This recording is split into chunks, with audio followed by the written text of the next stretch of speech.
आजच्या या व्हिडिओमध्ये आपण काय पाहणार असेल तर बुलेट प्रूफ सॅलरी रुटीन काय असेल किंवा हॅपी स्पेंडिंगचा सिक्रेट फॉर्म्युला काय असेल किंवा इन्व्हेस्टमेंट ऑटोमेशन स्ट्रॅटेजी काय असू शकते किंवा इन केस जे कोणी फ्रीलॅन्सर असतील तर त्यांच्यासाठी कसं त्यांनी स्पेंड केलं पाहिजे यावरती आपण बोलणार आहोत.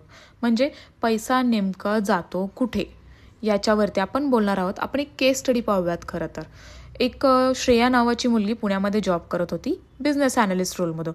आपण सपोज म्हणजे तिचं पॅकेज 8 लाख असेल आणि तिचे रोजचे स्पेंडिंग काय काय असू शकतं. तर म्हणजे कॉफी झालं किंवा झोमॅटो थ्रू लंच झालं किंवा संध्याकाळचं स्नॅक झालं, विकेंडचा खर्च 2-3 हजार, म्हणजे फक्त कॉफीवरतीच साधारणतः 60-1 हजार खर्च, एकूण बाहेरच्या खाण्यावरती 1-1.5 लाख खर्च.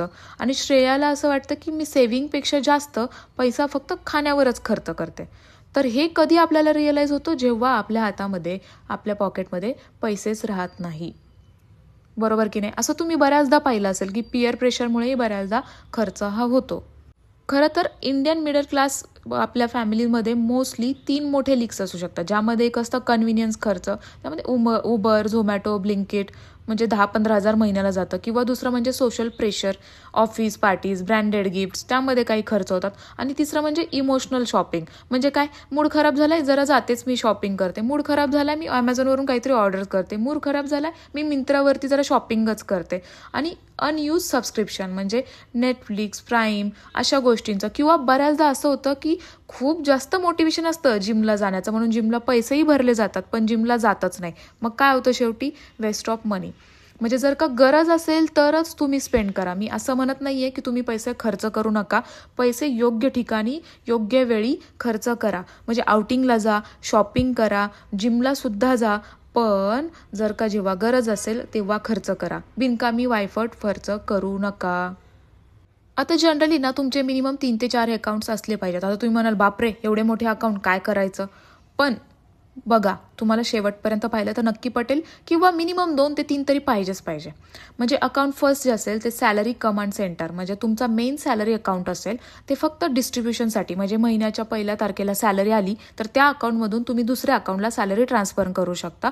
म्हणजे ते अकाउंट सेफ आणि सिक्युअर राहतं आणि सगळेचे सगळे पैसे खर्च होत नाही. अकाउंट दुसरं जे असेल ते सिक्युरिटी वॉलेट म्हणून इमर्जन्सी प्लस गोल्ससाठी, म्हणजे 60% इमर्जन्सी फंड जे 6 महिन्यांचे एक्सपेन्सेस असतील आणि 40% असेल जे तुमचं गोल्स. आता गोल्समध्ये may be vacations, gadgets, marriage, house अशा काही गोल्ससाठी असेल. आता अकाउंट तिसरं म्हणजे इन्व्हेस्टमेंट इंजिन, म्हणजे SIP किंवा लमसम. हा अकाउंट रोजच्या खर्चासाठी नाही तर वेल्थ क्रिएशनसाठी आहे. सो तिथे तुम्ही इन्व्हेस्टमेंटसाठी तुम्ही करू शकता. म्हणजे अकाउंट 2 किंवा अकाउंट 3 मिक्स केलं तरी चालेल किंवा तुम्ही सेपरेट ठेवलं तरी चालेल, पण ऑफकोर्स तुमच्यावर हातामध्ये कंट्रोल असला पाहिजे.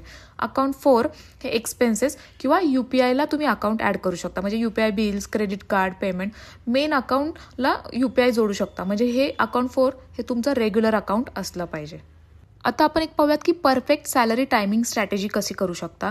तर 1 ते 5च्या दरम्यान सपोज जर तुमची सॅलरी होत असेल तर फाउंडेशन वीक म्हणू शकतो आपण त्याला. सॅलरी येताच ॲटोमॅटिक ट्रान्सफर होते तुमच्या ज्या ज्या मेन अकाउंट्सला तुम्ही लिंक केलेल्या आहेत तिथे करू शकता. म्हणजे सेव्हिंग्स आधी, खर्च नंतर. 5 ते 15 तारीखमध्ये तुम्ही मे बी इलेक्ट्रिसिटी बिल किंवा गॅस, इंटरनेट किंवा अजून कुठले एक्सपेन्सेस असतील किंवा लेट फीज असतील ते मोस्टली तुम्ही टाळा, पण जे काही तुम्ही करायचं ते ट्रान्सफर करून ठेवू शकता. 15 तारखेनंतर मिड मंथ चेक, म्हणजे ओव्हर स्पेंडिंग आहे का, अजून आपले कुठले एक्सपेन्सेस, कुठले मेन हाय प्रायोरिटीचे खर्च आहेत ते तुम्ही पाहू शकता. आणि 25 ते 30 तारीख पुढील महिन्याची प्लॅनिंग, फेस्टिवल्स असतील किंवा काही मोठ्या गोष्टी परचेस करायच्या असतील तर त्याचं प्लॅनिंग तुम्ही त्याप्रमाणे करू शकता. म्हणजे 4 वीकप्रमाणे 4 वीकच्या गोष्टी आणि 2-3 अकाउंटप्रमाणे तुम्ही मॅनेज करू शकता. म्हणजे तुम्हाला बर्डन सुद्धा येणार नाही. आता फ्रीलॅन्सरसाठी सुद्धा असंच असू शकतं. त्यांचं सुद्धा इन्कम रेग्युलर असत नाही, बऱ्याचदा इरेग्युलर असतं. तर त्यांनी सुद्धा अशा स्ट्रॅटेजी फॉलो केल्या पाहिजेत. म्हणजे solution is equal to buffer fund हे फ्रीलॅन्सरसाठी खूप जास्त महत्त्वाचं आहे. म्हणजे स्ट्रॅटेजीमध्ये high income is equal to बफरमध्ये पैसे आणि लो इन्कम म्हणजे बफर वापरा, हे त्यांनी उपयोगात आणलं पाहिजे. खरं तर ना, पैसा कमावणं इज इक्वल टू स्किल, पैसा वाचवणं इज इक्वल टू आर्ट आणि पैसा वाढवणं इज इक्वल टू सायन्स. जे कुटुंब पैसा सिस्टमॅटिकली मॅनेज करतात तेच आपली डेस्टिनी कंट्रोल करतात.